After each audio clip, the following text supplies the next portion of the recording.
Salut les amis, bienvenue de retour sur la chaîne. Aujourd'hui, écoutez bien, parce qu'on va parler de quelque chose qui pourrait bien vous faire réfléchir. On a vu récemment comment l'ID3 Neo a surpris tout le monde avec ses 630 km d'autonomie, mais beaucoup d'entre vous, en commentaire, ont souligné que le prix devient sérieux, près de 55 000 € pour une version bien équipée. Ça la met directement en concurrence avec sa cousine plus sportive, la Cupra Born. Aujourd'hui, on ne va pas juste comparer des fiches techniques, on va parler du vrai choix entre l'efficacité Neo de Volkswagen et le caractère plus agressif de Cupra. Est-ce que l'ID3 est trop sage ou est-ce que la Born en fait un peu trop? On va décortiquer le logiciel, la qualité intérieure et surtout l'autonomie en conditions réelles pour savoir quel membre de la famille MEB remporte la couronne 2026. Commençons par la Volkswagen ID3 Neo 2026. Volkswagen a clairement essayé de corriger tout ce que les gens critiquaient avant. Le design est plus propre, plus mature, moins jouet que les premiers modèles ID. À l'avant, on garde ce visage lisse et aérodynamique, mais il fait maintenant plus premium et plus assuré. À l'intérieur, VW a enfin écouté. Meilleurs matériaux, surface plus souple et ce nouveau système d'infodivertissement qui répond enfin sans frustration. Pour beaucoup de conducteurs de 50 ans et plus, cette simplicité est un vrai avantage. Pas de chaos inutile, juste une conduite calme et sereine. Sous le capot, l'ID3 Neo mise tout sur l'efficacité. Avec sa batterie améliorée, on parle jusqu'à 630 km d'autonomie en conditions idéales. En vrai, vous êtes confortablement autour de 500 km, ce qui est excellent dans ce segment. Côté puissance, elle ne cherche pas à être une sportive, comptée entre 204 et 231 chevaux selon les versions. C'est fluide, prévisible et très allemand dans sa philosophie. Le prix? Comme dit, il commence raisonnablement, mais les versions bien équipées montent vite vers les 55 000 €.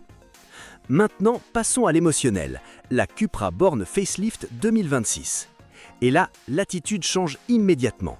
On le ressent même avant d'appuyer sur l'accélérateur. Le design est plus tranchant, plus agressif, avec ses détails cuivre et cette stance sportive qui disent « je ne suis pas là pour être ennuyeuse ».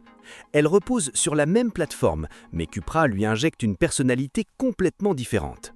À l'intérieur, c'est plus orienté conducteur, siège baquet, ton plus sombre, cockpit qui fait plus dynamique.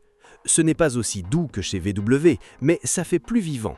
Certains vont adorer, d'autres vont trouver ça un peu trop jeune et sportif, surtout si vous préférez une conduite calme. Côté performance, la Born est plus relevée. Avec jusqu'à 231 à 326 chevaux selon les versions, elle prend clairement l'avantage sur l'ID3 en sensation. Elle est plus vive au démarrage, plus précise dans les virages et globalement plus engageante. Mais ça se paye un peu. L'autonomie réelle tourne plutôt entre 450 et 520 km selon votre style de conduite. C'est toujours très bon, mais un peu moins efficient que sa sœur Volkswagen. Et c'est là que le vrai duel commence, parce que l'ID3 Neo est le choix rationnel. C'est la voiture, je veux du confort, de l'autonomie maximale et de la tranquillité d'esprit. Tandis que la Cupra Born est le choix émotionnel. L'option « j'aime encore conduire, je veux un peu de sportivité ». Si vous avez aimé ce genre de décryptage, n'oubliez pas de vous abonner à Éclat Automobile.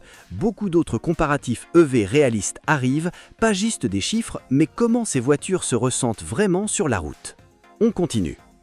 Côté technologie, les deux partagent l'ADN du groupe VW, donc on a des vitesses de charge similaires, environ 172 kW en DC. Ça donne de 10 à 80% en moins de 30 minutes dans de bonnes conditions. Le logiciel est amélioré sur les deux, mais VW reste un peu plus poli et stable, tandis que Cupra ajoute un peu plus de caractère visuel. Alors, quelle est la gagnante?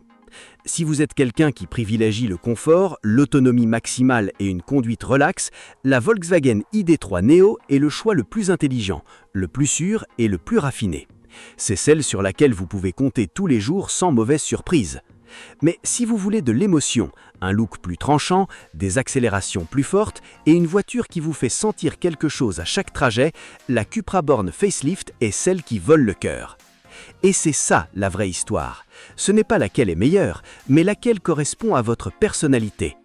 Parce qu'en 2026, ces deux voitures ne sont plus seulement des électriques, ce sont deux modes de vie sur la même plateforme. Si vous avez aimé cette comparaison, n'oubliez pas de liker, de vous abonner et de nous rejoindre sur Éclat Automobile. Et dites-moi en commentaire, vous êtes team ID3 Neo ou team Cupra Born?